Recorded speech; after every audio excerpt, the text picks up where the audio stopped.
tan fuerte que no hay duda en mí. Levanto una aleluya, mi arma melodía es. Levanto una aleluya, el cielo peleará por mí.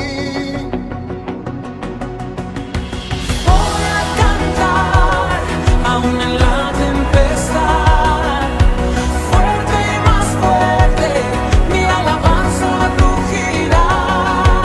De las cenizas la fe surgirá, la muerte has vencido, el rey vivo está.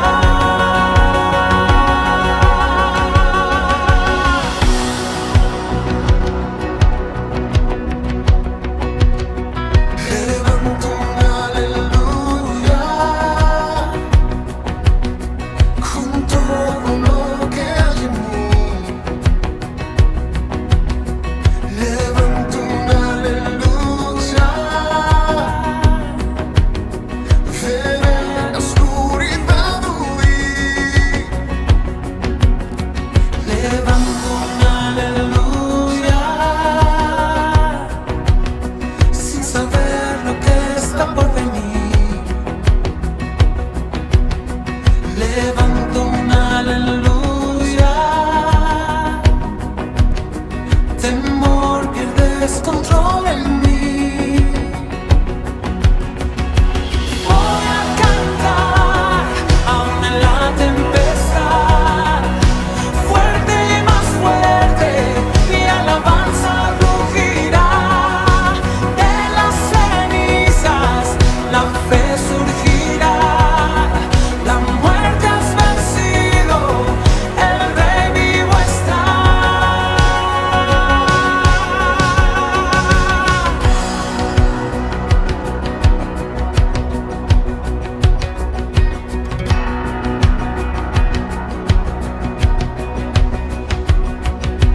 Canto más fuerte, Canto más fuerte, canto más fuerte, canto más fuerte, canto más fuerte, canto más fuerte, canto más fuerte, canto más fuerte.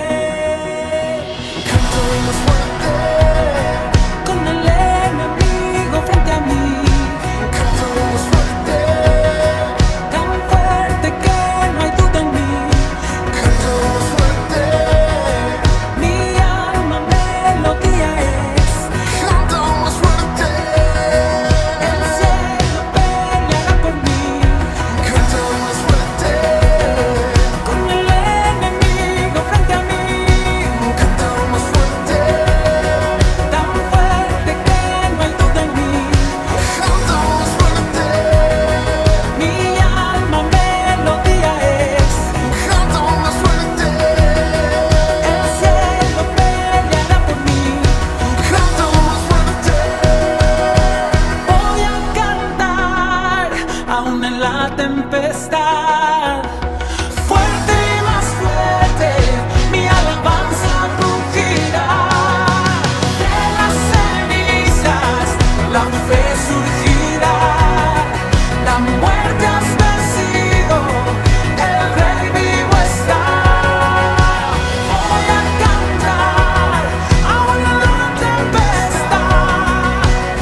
Quiero invitarles a que cierren sus ojos. Vamos a pedir la bendición, la dirección de Dios y que nos ayude en esta mañana para entender su palabra. Señor, aquí estamos delante de ti.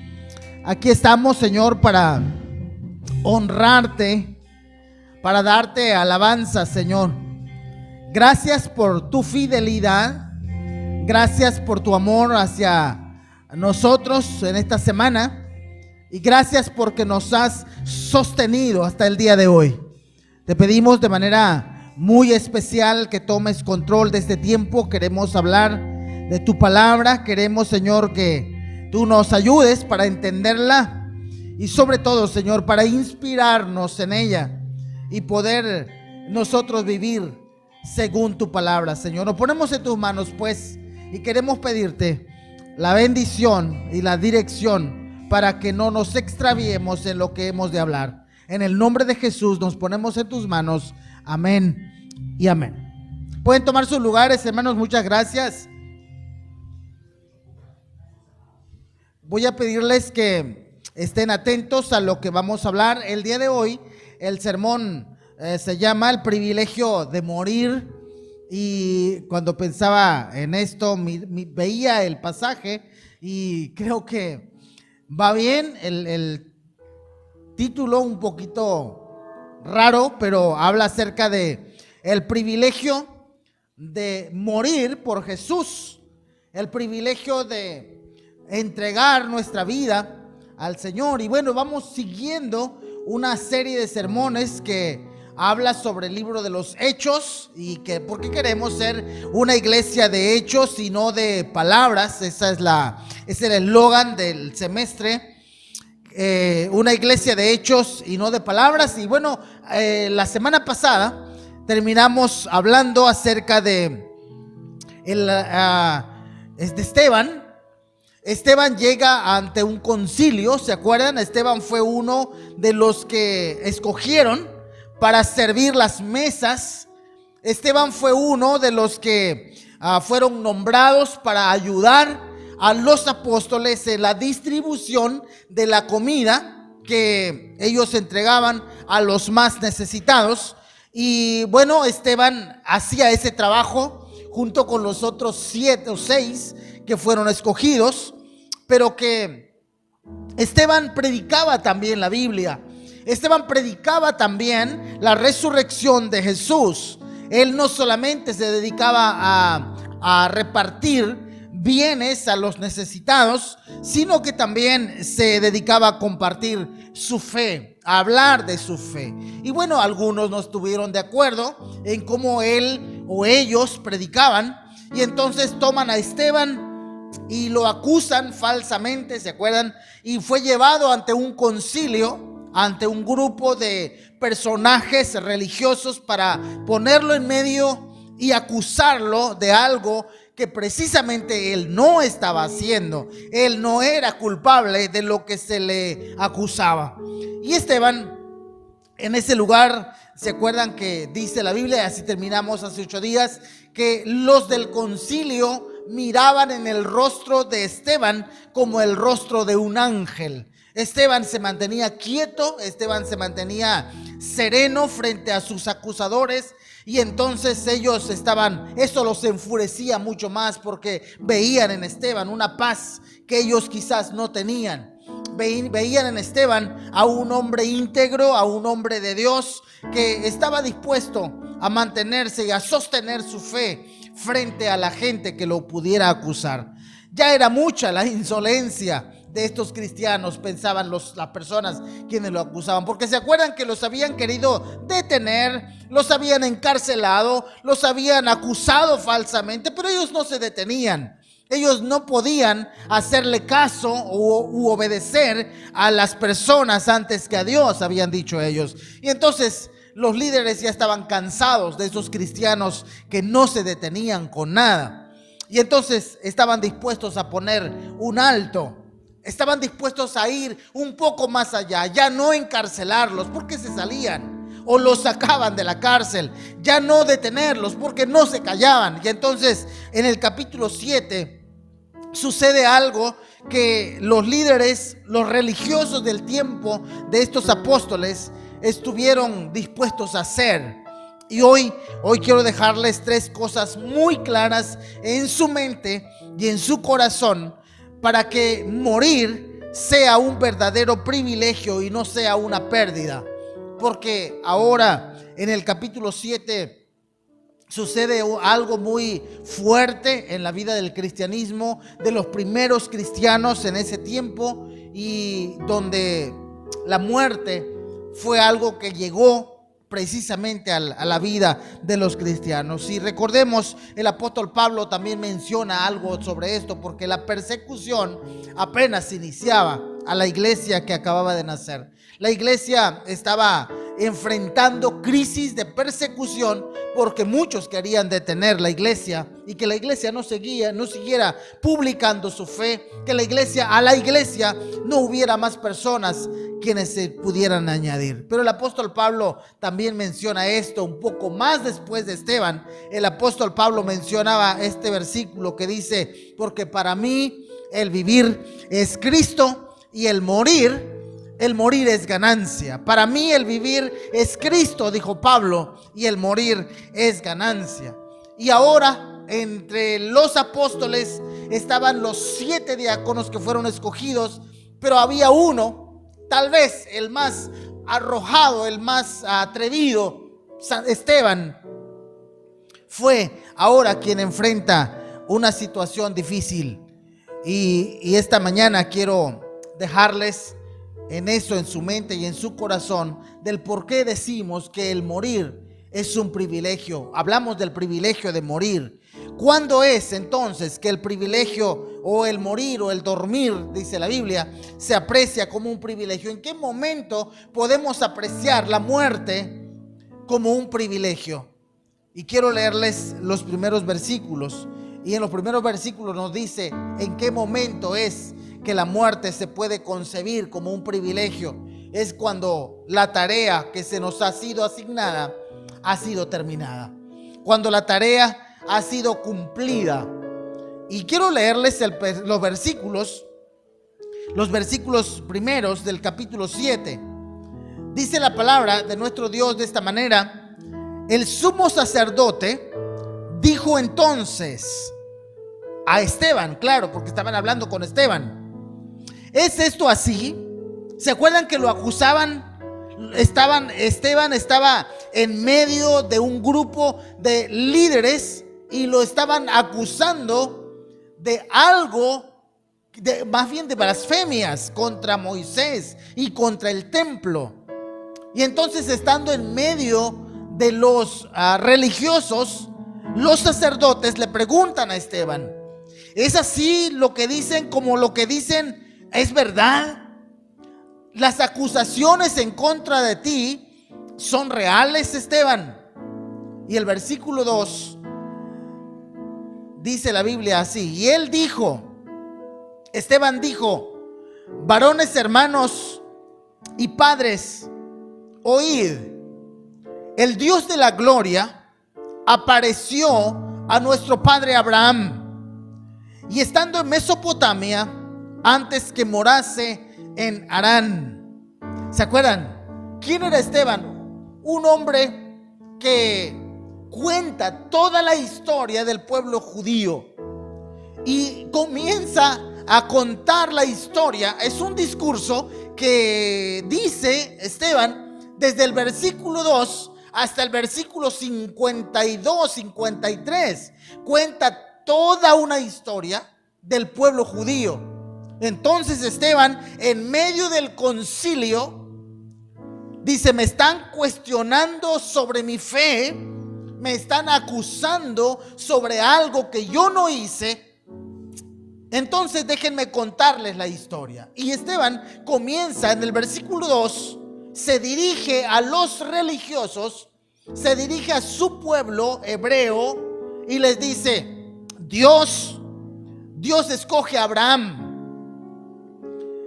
Se le aparece allá en Ur de los caldeos y lo saca de ahí. ¿Se acuerdan que Dios sacó a Abraham hace mucho tiempo atrás?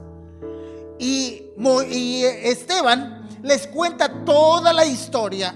No puedo ahorita leer, no podemos leer todos los versículos, pero Esteban en este discurso les cuenta toda la historia de la vida judía, de cómo nace desde Abraham, Isaac, Jacob, y así se va, y cómo se hace la nación de Israel.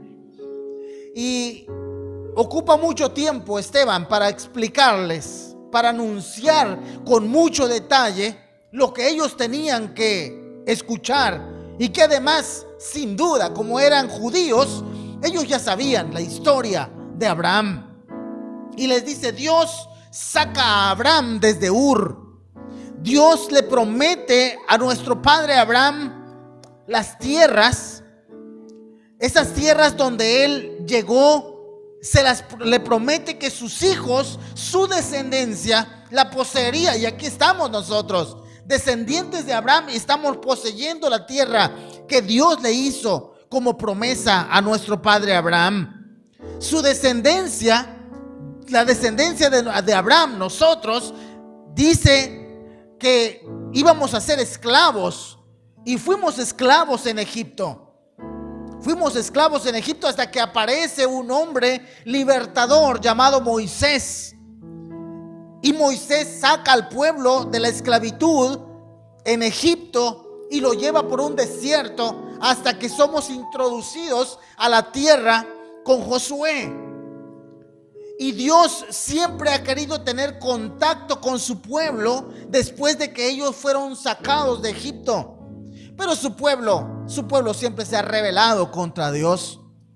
Y entonces el pueblo se rebela con Dios allá en el desierto, y con Moisés y con Aarón y con Dios mismo, y se construyen un becerro de oro para adorarlo. Y entonces Dios se aparta del pueblo. Y entonces el pueblo que Dios había sacado de Egipto, nuestros familiares, nuestros antepasados, comienzan a adorar a otros dioses, a ídolos. Y entonces Dios ordena a Moisés hacer un tabernáculo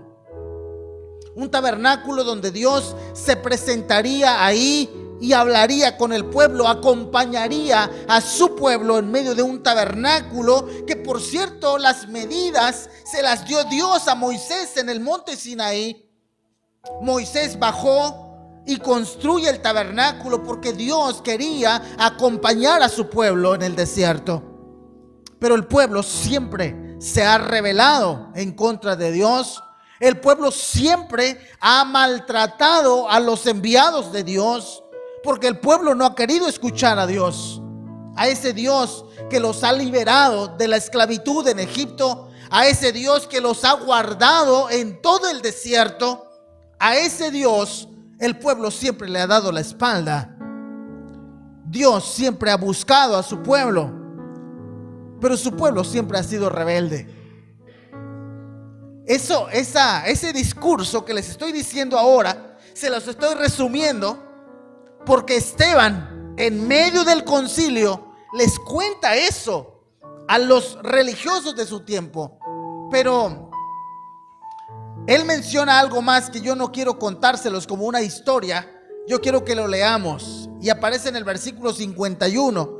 Después de que le dice el discurso ese, entonces Esteban les dice este versículo 51: duros de cerviz e incircuncisos de corazón y de oídos, vosotros resistís siempre al Espíritu Santo como vuestros padres, así también vosotros. O sea, Esteban ya estaba exasperado, porque ahora a él lo estaban acusando de algo que no había hecho.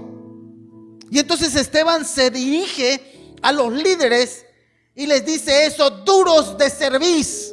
Traducido al español mexicano diríamos cabezones, no entienden. Incircuncisos de corazón y de oídos. Están atrofiados en su mente y en su corazón, porque resisten siempre el Espíritu de Dios. así como lo hicieron nuestros padres en el desierto, en el trayecto donde Dios siempre quiso hablarles. Así como lo hicieron nuestros padres, así también lo están haciendo ustedes ahora. Y por eso me están acusando en este lugar. Versículo 52. ¿A cuál de los profetas no persiguieron vuestros padres y mataron a los que anunciaron de antemano la venida del justo, de quien vosotros ahora habéis sido entregadores y matadores? Vosotros que recibisteis la ley por disposición de ángeles y no lo guardasteis. Esteban ahora estaba indignado, estaba molesto, pero también tenía que cumplir, tenía que decirles lo que estos hombres tenían que escuchar. A sus acusadores, Esteban les está diciendo: Dios nos ha escogido como pueblo, pero como pueblo le hemos dado la espalda. Como pueblo hemos matado a sus profetas que Él nos mandó en el Antiguo Testamento. Ese Dios que nos ha amado y nos ha buscado, nosotros le hemos dado la espalda. Y ustedes mataron al enviado, al Hijo de Dios, y lo llevaron a la cruz. Pero yo les anuncio de ese Jesús. Yo les predico de ese Jesús. Todos los que andamos haciendo trabajo de evangelización, no predicamos otra cosa más que de Jesús. Y dice la Biblia que estos, los líderes, el versículo 54, vean su reacción. Oyendo estas cosas que dice ahí, se enfurecían en sus corazones y crujían los dientes contra Esteban, contra él. Esteban, un hombre valiente que se para frente a los acusadores, a aquellos que lo habían traído acusado falsamente. Esteban los confronta y le dice: ustedes mataron al Hijo de Dios, así como mataron a todos los profetas que vinieron antes de él y lo rechazaron y lo mataron. Ustedes lo hicieron también con Jesús. Y nosotros ahora predicamos de Jesús y también nos tienen aquí en medio. También nos acusan, también nos apedrean, también nos encarcelan, también nos prohíben hablar de Jesús. Y cuando Esteban habla de eso en frente de ellos, el versículo 54, oyendo estas cosas, se enfurecían en sus corazones y crujían los dientes. ¿Cómo es crujir los dientes? Y yo digo, es como cuando tú estás bien, dices: lo quisiera ahorcar, ¿sí? Crujir los dientes es estar como trabado de coraje contra este que está predicando de Jesús. Estaban enfurecidos los líderes religiosos que eran judíos, pero que no les caía bien que Esteban y los demás apóstoles predicaran y anunciaran a Jesús. Esteban, en su discurso, no dudó en anunciar el plan de Dios para su pueblo. Sabía que le tenían coraje. Esteban sabía que ese discurso que él diría le podía costar la vida, pero él no se detuvo. Y por eso hablamos del privilegio de morir. Pero es un privilegio morir cuando cumplimos nuestra tarea. Esteban dijo: no importa que me maten, pero me tienen que escuchar antes. Me tienen que escuchar antes. Y él avienta un discurso largo para anunciar a su pueblo lo que tenía que decirles. El pueblo siempre había resistido a Dios y Esteban se los quiso demostrar. La preocupación de Esteban y ocupación no era que él saliera bien librado. A él no le preocupaba su seguridad. A Esteban no le preocupaba su vida física. Más bien, a Esteban lo que le preocupaba era que el mensaje fuera detenido. Y dijo: no me voy a detener. Yo tengo que hablar. Yo voy a hablar de Jesús. Voy a hablarles a este pueblo que siempre ha resistido a Dios. Me van a escuchar, tal vez me maten, pero antes me van a escuchar. Y por eso hablamos de que es un privilegio morir o dormir se concibe como un privilegio cuando se cumple con la tarea asignada. Esteban tenía una tarea, y la tarea de Esteban y los apóstoles era de anunciar a Jesús, a ese Cristo que había venido a la tierra, que había sido crucificado, sepultado, pero que también había resucitado, y que su Espíritu Santo estaba con ellos, y que ellos ahora debían predicar. Y eso era lo que hacían: predicar a Jesús, aún en medio de los peligros, aún en medio de las prohibiciones. Ellos predicaban. Y ahora aquí está un hombre muy valiente. Si tienen un hijo o un nieto, póngale Esteban. Este es un hombre valiente, un hombre que se abrochó los cinturones, se paró frente a sus contrarios y les predica de Jesús, y no le importaba morir. Él hace esto.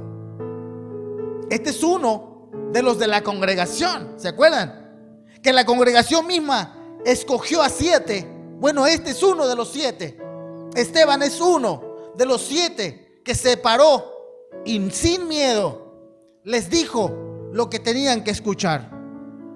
Morir o dormir se convierte o se concibe como un privilegio cuando se cumple con la tarea. Esteban estaba cumpliendo su tarea. Pero también morir o dormir se concibe como un privilegio cuando el destino esperado es mucho mejor que vivir en la tierra, es sublime. Cuando el destino esperado es mucho mejor que vivir en la tierra. Es por eso que el apóstol Pablo dijo: para mí el vivir es Cristo, pero el morir es ganancia. Esteban entendía que no importa que me maten, porque yo sé dónde voy. Él estaba seguro que su destino próximo era mucho mejor que estar aquí en la tierra.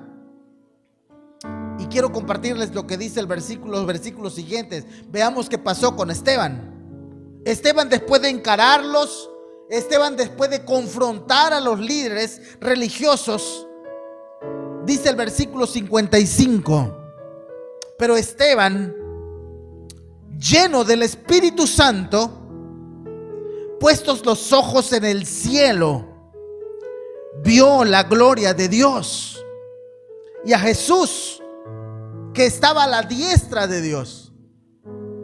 Lo leo otra vez. Esteban, lleno del Espíritu Santo, puestos los ojos, ¿a dónde? En el cielo, que vio la gloria de Dios y a Jesús que estaba a la diestra de Dios. 56. Y dijo: he aquí, veo los cielos abiertos y al Hijo del Hombre que está a la diestra de Dios. Entonces ellos, dando grandes voces, ¿qué hicieron? Se taparon los oídos y arremetieron en contra a él. Arremetieron a una contra Esteban. Esto es algo muy increíble que esté pasando ahora, porque las personas con quienes Esteban hablaba no eran personas ignorantes de la Biblia. Eran líderes religiosos. Eran personajes conocedores de la ley. Eran personas muy cultas en cuestiones de Biblia, pero que no aceptaban a Jesús, que no habían aceptado a Cristo Jesús como su Salvador. A estos mismos Esteban los confronta. Pero estos mismos, los mismos que mataron a Jesús en la cruz, los mismos que acusaron a Jesús para que fuera muerto en la cruz, son los mismos que ahora están acusando a Esteban. Ahora no querían escuchar a los discípulos de Jesús. Son los mismos. Pero Esteban, dice la Biblia, me gusta mucho estos versículos. Levanta los ojos Esteban, porque ya él dijo: yo ya cumplí con mi tarea. Ya les dije lo que tenían que escuchar. lleno del Espíritu Santo, pone los ojos al cielo y vio la gloria de Dios y a Jesús que estaba a la diestra de Dios. Él sabía que ese discurso que había dicho le costaría la vida. Y entonces dijo: ya veo los cielos abiertos y al Hijo del Hombre, vean, al que a ustedes les molesta escuchar, al Hijo del Hombre, al que murió, al que mataron antes que a mí, ya lo veo a la diestra de Dios, donde yo también voy. Y cuando escucharon esto, dice la Biblia, se taparon los oídos y arremetieron a una contra él. Golpean a Esteban, lo sacan de donde estaba y lo sacan a matar. Pablo dijo que estar con Cristo era mucho mejor. Pablo dijo que morir para Cristo iba a ser mucho mejor. Y aquí hay uno que ahora está siendo muerto por su fe en Cristo Jesús. Pablo lo dijo de esta manera en Filipenses 1:23, cuando le preguntaron a Pablo: ¿qué prefieres, Pablo, morir o vivir? Pablo dice: yo quiero vivir, pero morir es mejor. Vean lo que dice Pablo: porque de ambas cosas estoy puesto en estrecho, teniendo deseos de partir y estar con Cristo, lo cual es muchísimo mejor. Pablo sabía que muriendo aquí en la tierra y yendo al cielo allá es mucho mejor, porque yo estaría con Cristo. Y Esteban sabía que morir por Cristo Jesús iba a ser mucho mejor. Entonces él, sin miedo, confronta a sus enemigos o a sus adversarios. Y sus adversarios no dudaron en matarlo. Si mi destino es asegurado, si mi destino es glorioso, entonces sí que es un privilegio morir. Es un privilegio para los cristianos morir por su fe. Porque si mi destino final es estar con Dios, y estoy seguro que estar con Dios, o que estaré con Dios, entonces no importa que me maten. Será un privilegio, será un honor morir por mi fe. Y ahí estaba Esteban. Esteban vio los cielos abiertos para él y dijo: yo estoy seguro que voy para allá. Ya veo a Jesús ahí con el Padre. Allá llegaré. Y él, sin miedo y con mucha paz, estuvo enfrente de sus adversarios, y aquellos, enfurecidos, bien enojados, arremetieron contra él. Entonces, morir o dormir se concibe como un privilegio cuando se ha cumplido con la tarea asignada. Y Esteban cumplió con su tarea. Morir o dormir es un privilegio cuando el destino a donde voy después de esta vida es sublime y sobre todo está asegurado. Para el cristiano, morir debe ser un privilegio si has predicado el mensaje de Jesús. Pero si no has predicado, entonces ni quieras morir, porque te toca hacer esa tarea. Si tú dices: entonces morir es un privilegio, pues entonces me mato, se me hace que no vas a llegar con Dios. Entonces no es un privilegio. Es un privilegio cuando pierdes tu vida por tu fe en Cristo, como le pasó a Esteban. Y por último, morir o dormir se concibe como un privilegio cuando al morir me identifico con mi maestro. Es impresionante cómo matan a Esteban, porque la muerte de Esteban fue muy parecida, muy similar a la muerte de Jesús. 58, vean lo que le pasa. y echándole fuera de la ciudad, le apedrearon. Y los testigos pusieron sus ropas a los pies de un joven que se llamaba Saulo. Aparece el nombre de alguien que más adelante lo vamos a conocer bien. Pusieron sus ropas, las ropas de Esteban, a los pies de un joven que se llamaba Saulo. Todavía no se llamaba Pablo, se llamaba Saulo.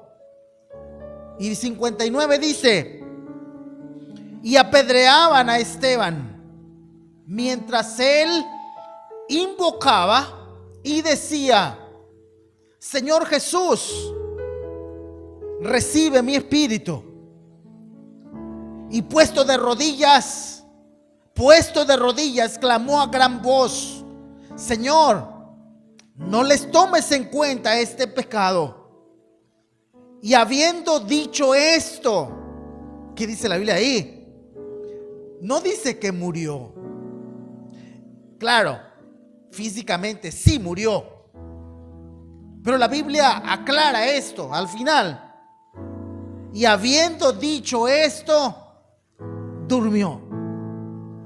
Nadie se va a dormir tranquilo si no cumple su tarea. Eso lo entienden los estudiantes, ¿no?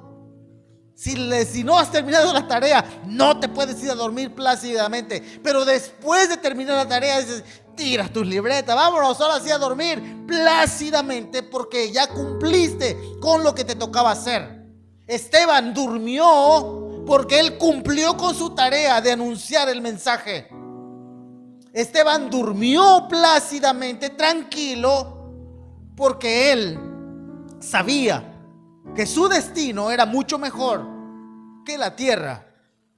Pero Esteban, es un privilegio morir, porque en esta muerte de este hombre llamado Esteban, se estaba identificando con su maestro, con su personaje más importante, Jesús. ¿Qué le pasó a Jesús? Lo que le pasó a Esteban. Vamos a ver algunas similitudes. Esteban, igual que Jesús, fue acusado falsamente. ¿Se acuerdan? Y lo echaron fuera de la ciudad. A Jesús, ¿dónde lo mataron? Fuera de la ciudad. Allá lo llevaron a la cruz. Esteban, igual que Jesús, cuando murió, hubo testigos falsos que lo acusaron, pero también hubo testigos que después anunciarían su mensaje de muerte. Cuando Jesús murió, hubo personas que vieron y presenciaron su muerte y que después anunciarían la muerte de ese hombre. Saben que cuando murió Esteban, hubo alguien que presenció su muerte y que después ese alguien anunciaría su mensaje, esa fe de ese hombre que estuvo dispuesto a dar su vida. ¿Y saben de quién hablo? De Pablo.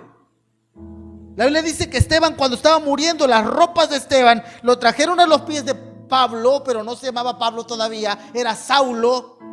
Y Saulo presencia la muerte del primer hombre mártir llamado Esteban. Sin duda se le cruzan los cables a este hombre, Saulo. ¿Cómo es posible que haya hombres así, de esa talla, que mueran por su fe? Si su fe no fuera real, nadie moriría así. Y sin duda que esa fe de Esteban provoca algo en Saulo. Pero a él lo vamos a conocer más adelante. En la muerte de Esteban, Esteban también entrega su espíritu. ¿Se acuerdan? Señor, en tus manos encomiendo mi espíritu. ¿Saben quién dijo eso? Jesús, también en la cruz. Cuando murió Esteban, hizo lo mismo que Jesús. ¿Se acuerdan que Jesús, clavado en la cruz, él dijo: Padre, perdónalos, porque no saben lo que hacen. ¿Saben que Esteban dijo lo mismo? Señor, no les tomes en cuenta este pecado. Cuando lo estaban apedreando, Esteban ora, se pone de rodillas por su pueblo y ora y dice: Señor, no les tomes en cuenta esto que están haciendo conmigo, no les tomes en cuenta, perdónalos. Ellos no hacen esto porque no saben lo que están haciendo. Esteban se está identificando con Jesús. Y al final la Biblia nos aclara algo: que Esteban no murió para siempre. Esteban durmió. ¿Saben por qué dice la Biblia esto? Porque cuando alguien duerme, hay esperanza que despierte. ¿Sí o no? ¿Saben que Esteban está esperando despertar y levantarse de la tumba? Igual que Jesús, cuando murió en la cruz, él esperaba que al tercer día resucitaría. Y si Jesús resucitó, todos los que creemos en él, un día, si morimos, también resucitaremos. Esteban fue el primer mártir de la vida cristiana que muere o duerme por su Señor. Si nosotros llegáramos a morir, así como muchos han muerto por Cristo, pero el primero que murió por Cristo se llamó Esteban. Y él está esperando un día resucitar. Él está esperando un día resucitar para estar con su Señor. Él todavía no resucita. Esteban va a resucitar con todos aquellos que ya han muerto por Cristo. Esteban también va a resucitar con ellos.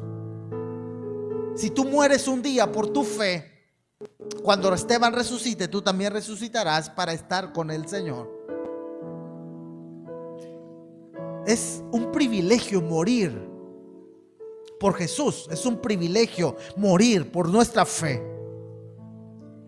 Y después de Esteban, hubo muchos hombres quienes también murieron por su fe. No eran cristianos de a mentiritas. Estos no eran cristianos que se ponían el título de cristiano y vivían como se les antojaba. No, Señor. Estos eran reales. Estos eran genuinos, eran íntegros. Y estas son las razones del por qué los hijos de Dios apreciamos la vida, más bien la muerte, como un privilegio. Es un privilegio morir por estas tres razones. Número uno, dijimos, cuando cumplimos con la tarea. Por eso es un privilegio.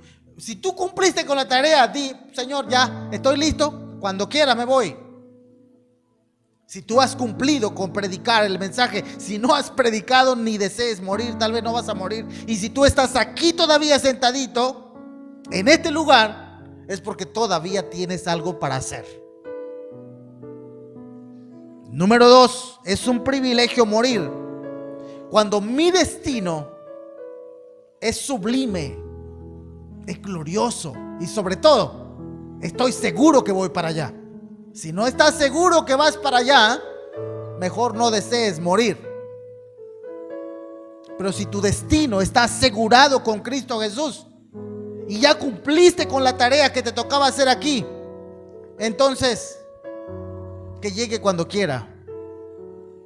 Es un privilegio morir cuando al morir me identifico con el que murió por mí en una cruz. Es un privilegio morir como Él. Si Él dio su vida por nosotros en una cruz, si Él fue golpeado por nosotros en una cruz, fue clavado, fue ensangrentado por mí en una cruz, entonces vale la pena identificarme con Él si es necesario. Y no negar mi fe. No negar mi fe. Y solo entonces seremos una iglesia de hechos y no de palabritas. Porque decir que soy cristiano es bien fácil. Todo mundo es cristiano ahora. Él también es mi hermano, él también es mi hermano. Todos somos hermanos, decimos, porque todos somos cristianos. No, Señor. No es así. Cristiano es aquel que tiene a Cristo Jesús en su vida, y cristiano es aquel que se somete a Jesús y que está dispuesto a dar su vida por su Maestro, por su Jesús. Hace ratito hablaba yo con mi esposa antes de venir al culto, que nosotros repelemos la palabra fanático. Es más, algunos dicen, yo no quiero ir a la iglesia, o yo voy a la iglesia, pero nada más así como que yo no soy un fanático. A mí no me llames fanático religioso o fanático de la iglesia. Es que repelemos la palabra fanático y no queremos ser fanáticos. La palabra fanático, de ahí se desprende la palabra fan. Los fan de Luis Miguel y de no sé quién más. Los fan de las Chivas. Yo soy fan de Chivas. Yo soy fan de la América. ¿Qué hace un fan? De ahí viene la palabra fanático. Un fan es aquel que se pone la camiseta. No importa que su equipo vaya perdiendo 10-0, pero yo sigo perteneciendo al equipo porque soy fan de mi equipo. Estoy dispuesto a lo que sea por mi equipo. Eso es ser fan. Es más, debiéramos ser fans de Jesús. Así que no te quites la camisa. No, yo no soy un fanático. No, yo sí soy un fanático y a mucha honra. Porque por mi Señor, yo estoy dispuesto a lo que sea. Quiero ser un fanático de Jesús. Y no quiero ser un seguidor frío, lejano, calculador, nada más. Convenenciero, que solo cuando lo necesito me acerco a Él. Yo quiero ser un fanático de Jesús. Y aunque se burlen que las Chivas perdió, yo sigo siendo Chiva. Aunque se burlen que nunca ganamos una copa, pero yo sigo siendo de mi equipo. Traigo la camiseta puesta. Aunque se burlen de mi Señor, yo seguiré siendo de Él. Y seguiré diciendo que soy de Él. Y sí soy un fanático de Jesús. Pero necesitamos entender, porque la gente, no, yo no quiero ser un fanático. No, yo sí quiero serlo. Y estoy dispuesto a dar. Esteban fue un fanático de Jesús. Y por fanático lo mataron. Pero es un privilegio morir, así como murió él. Esta es la iglesia de hechos y no de palabras. ¿Cómo eres tú? ¿Qué tipo de cristiano eres?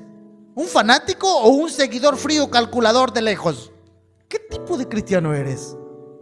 Cierra tus ojos, inclina tu cabeza y di: creo que yo soy un frío calculador seguidor de Jesús.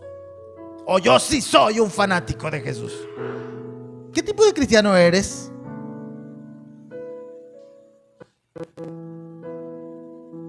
Habla con Dios y dile: Dios, yo quiero ser apasionado por ti. Quiero ser apasionado por ti. Quiero vivir para ti. Padre, te damos gracias en esta hora. Gracias, Señor, por tu palabra. Gracias porque cuando miramos hombres como Esteban, nos inspiran a mantenernos en esa línea, en esa dirección de un cristiano, no un cristiano mediocre, frío, convenenciero, calculador, sino un cristiano que se apasiona por ti y que está dispuesto a dar su vida por ti. Permítenos, como iglesia, comunidad Sublime Gracia, ser de esa talla como de Esteban. Una iglesia de hechos, no de palabras solamente.